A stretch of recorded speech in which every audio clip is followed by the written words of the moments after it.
Bismillahirrahmanirrahim. Elhamdülillahi Rabbil alemin. Ve sallallahu ve sellem ala nebiyyina Muhammedin ve ala alihi ve sahbihi ecmaîn. Amma ba'd. Risale-lerin Baxtası kitabında 30. bölümü bugün götürəcəyik. Bəbu şəfaə. Şəfaət bölümü. Qalallahu Teala: "Men yeşfa' şefaatan hasanatan yekun lehu nasibun minha."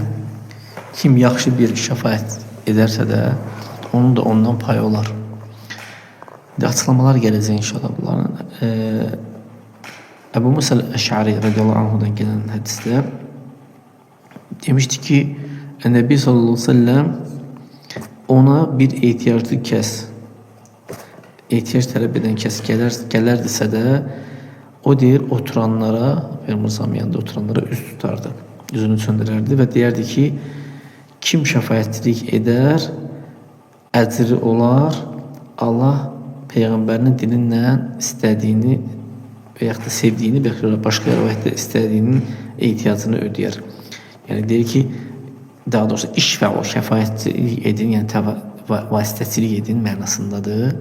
Dünya meselelerinden gelir.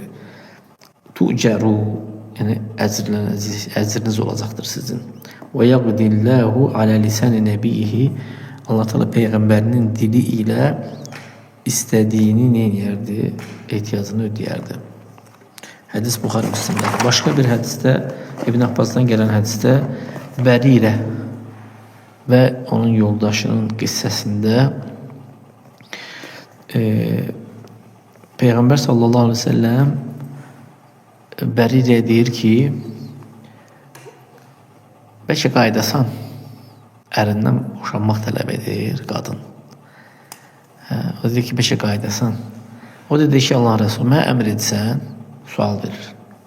Deyir yok, şəfaətçilik edirəm, vasitəçilik edirəm. Deyir mənim ona ihtiyacım yoxdur. Berire öz əlinə deyir. Müəllif rahmeullah bu bölümdə, şəfaət bölümündə buradakı şəfaət başqasına vasitəçilik eləmək mənasındadır. Ona mənfəəti cəlb eləmək və yaxud ondan zərəri dəf eləməkdir. Budur, vasitəçilik etsəm. Misal olaraq bir şəxs başqa bir kəsə ona kömək eləməkdə vasitəçilik edir. Yəni hansı bir işlərdə vasitəçilik edir. İkinci misal, sən bir şəxsə başqa bir şəxsin yanında şəfaətçilik edirsən ki, onu bağışlasın, onu aff eləsin, hər hansı bir haqqına girib, zulm edib, nəyinsə götürüb, deyirsən ki, kesis də onun üçün keçkinən. Buna oxşar. Hətta o kəsdən zərəri dəf edəsən. Buna şəfaətçilik deyilir. Buna başqa misal olaraq Peyğəmbər sallallahu aleyhi ve sellem mavqif əhlinə, mavqif qiyamət günü 50 min insanlar soru-suala dayanacaqlar da, həmin yerdə Peyğəmbər sallallahu aleyhi ve sellem şəfaətçilik edəcəkdir ki, onlar arasında hüküm verilsin. Onlar qəm, qüssə, kədər bürüyür, gücləri çatmır ki, bu da nədir? Zərərin dəf olunmasında olan şəfaətçilikdir. Ki Allah Teala'dan istəyəcəkdir ki, onlar arasında hüküm versin. Başqa bir misal çəkmək olar, mənfəəti cəlb eləməkdə. Peyğəmbər sallallahu aleyhi ve sellem cənnət əhlinə şəfaətçilik edəcək ki, onlar cənnətə girsinlər. İnsanlar dayanacaq cənnətə girməmişlər. Peyğəmbər sallallahu şəfaətçilik etdikdən sonra cənnətə girəcəklər. Subhanallah. Buradakı müəllif rahmetullahın sözündəki şəfaət dünyada olan şəfaətdir. Dünyada olan şəfaətdir, vasitəçilikdir. Yəni bir insan, bir şəxs başqa şəxsin yanında şəfaətçilik edir.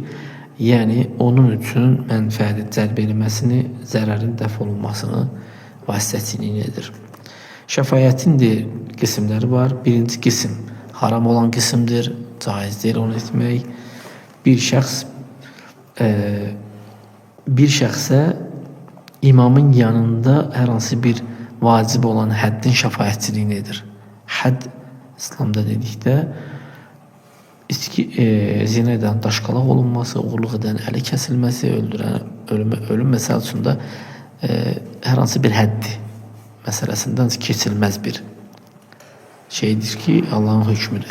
İmama və imamın köməkçisinin o məsələ çatarsa da o şəfaətçilik eləmək olmaz onu.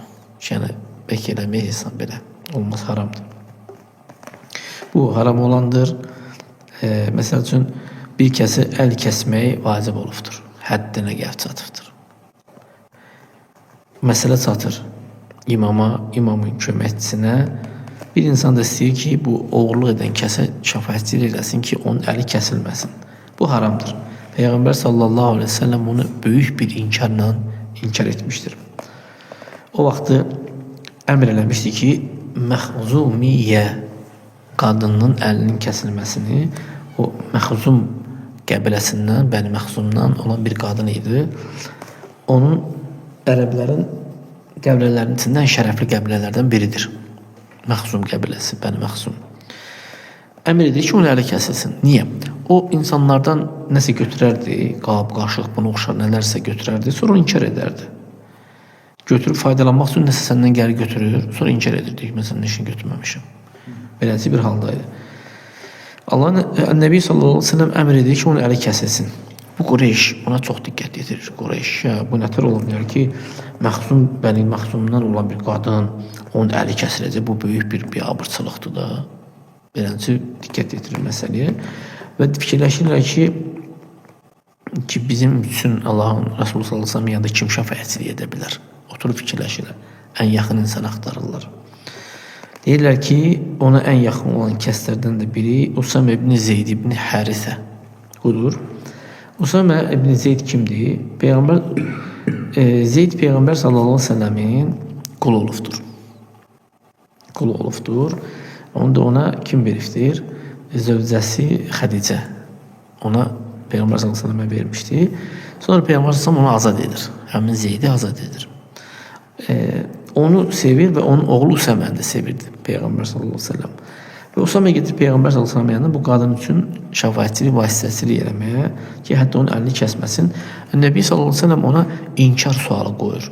İnkar sualı qoyur ki, "Ətəşfə'u fi haddin min hududillah?" Allahın həddlərindən bir həddə mi şəfaətçilik edirsən?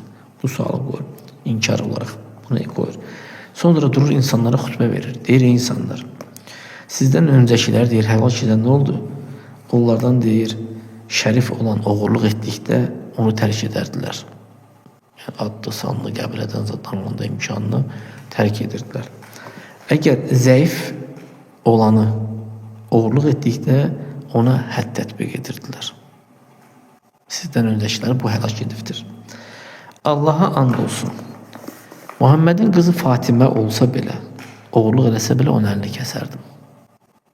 Günə deyir Peyğəmbər sallallahu yəni bu qadın, Məxzumiyyədən olan qadın təbiidir ki, Fatimədən aşağıdadır şərəfdə.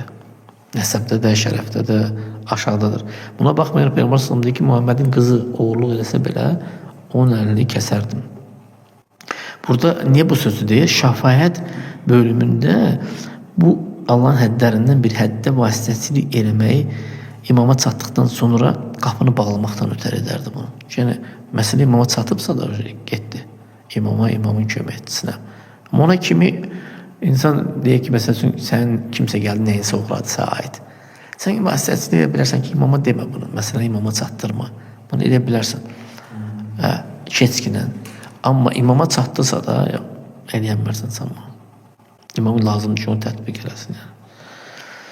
وقال صلى الله عليه وسلم إذا بلغت الحدود السلطان فلعن الله الشافع والمشفع.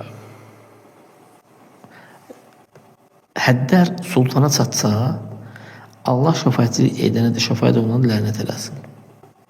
Sultana çatarsa da. Düz hədisin sənədi zəif olsa da, amma başqa hədislər bunun mətnini gücləndirir ki, qabaqçı keçən hədisdə olan kimi. Yəni, imama çatarsa da hədd lazımdır ki, tətbiq olunsun. Həmçinin Peyğəmbər başqa hədisdə deyir ki,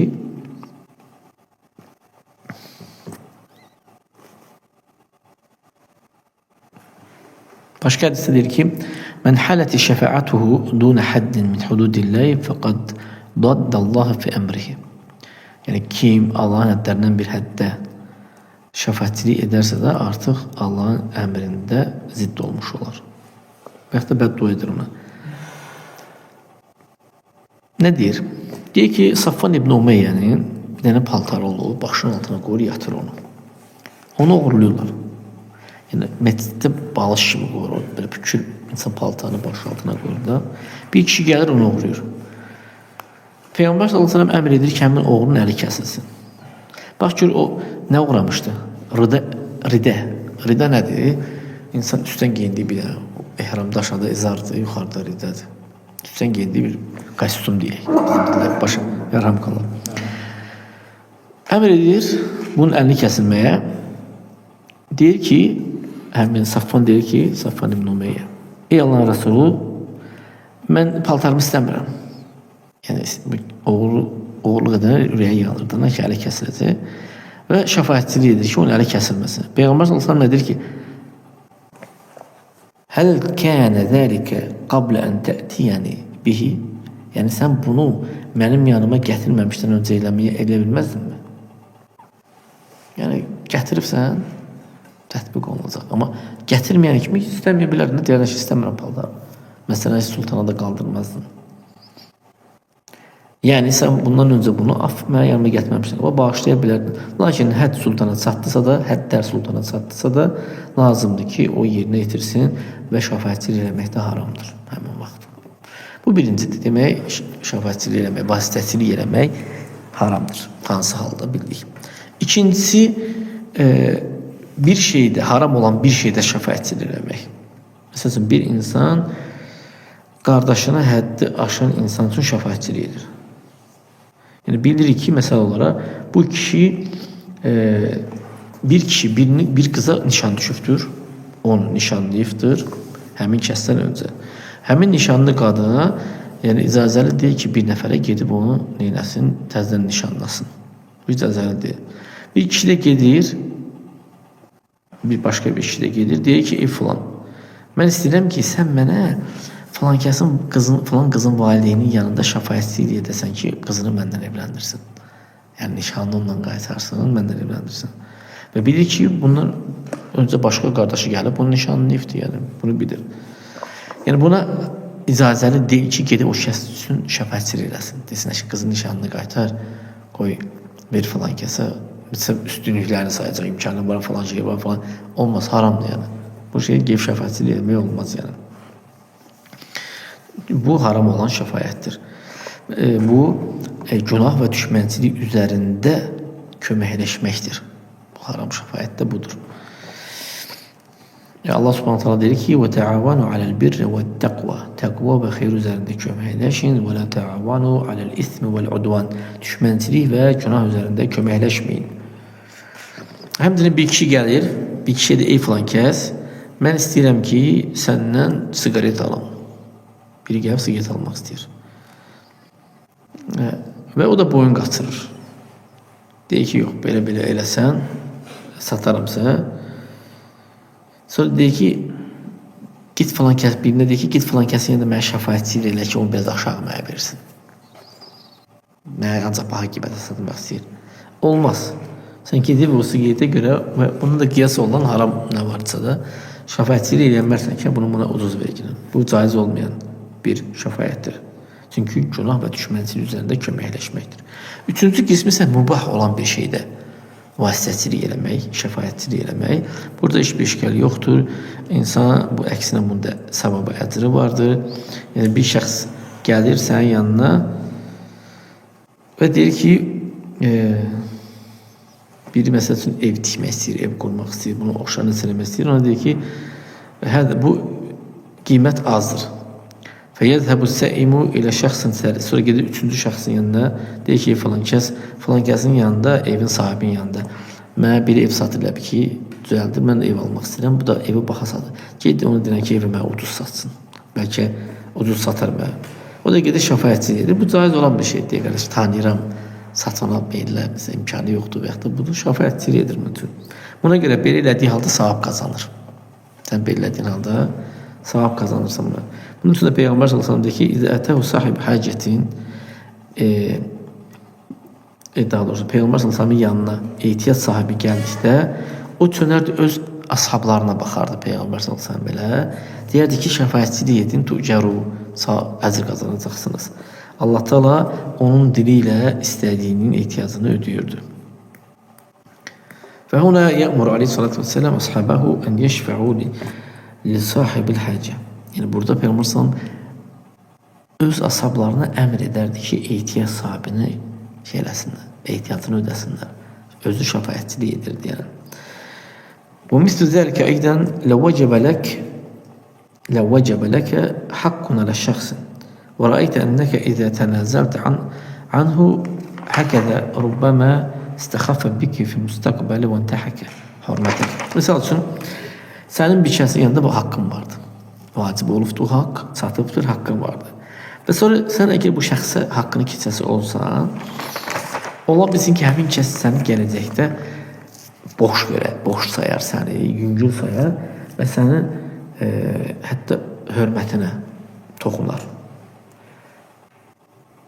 لا حرج أن تقول مثلا لبعض الناس مثلا اشفعوا له عنده. Məsəl üçün, sən bir kəsə haqqını keçmək istəyirsən. Deyirsən ki, mən buna keçəndə bu elə başa düşəcək ki, mən bundan qorxdum. Və yaxud da ki, belə Lordun da deyirsə, palojnasıdır bunun. Və gələcəkdə daha da bu bəzi ağıldan yüngül olanlar bunu elə başa düşürlər. Sənə haqq qoyacaq, bu deyəsən qorxdu məndə məsəl üçün. Sən də bundan qorxduğun üçün ki, birdən sənin dərəcən düşər o bunlar. Bir nəfərə deyirsən ki, onun üçün gəl mənim yanımda şəfaətçilik elə gələn. Zahirdə o şeyi göstərirsən. Ki, bu görür ki, sən güclüsən, sənə yalnız kimsə vasitəsilə yaxınlaşmaq olar. Hətta istədiyin şey nədir? Başa çatsın. Mühim olan odur ki, haram olmayan bir şeydə şəfaətçilik eləmək olar. Haram olmayan bir şeydə şəfaətçilik eləmək başqasına olan bir yaxşılıqdır. Kim də o yaxşılıq eləyərsə, onun da o paydan savabı, əcri vardır. Gələn o birinci bölümü götürəcək insanların arasını ıslah eləmək bölümü. Allah Teala istəyirəm ki, bizlərə istifadə edəsiniz. Barakallahu fikum.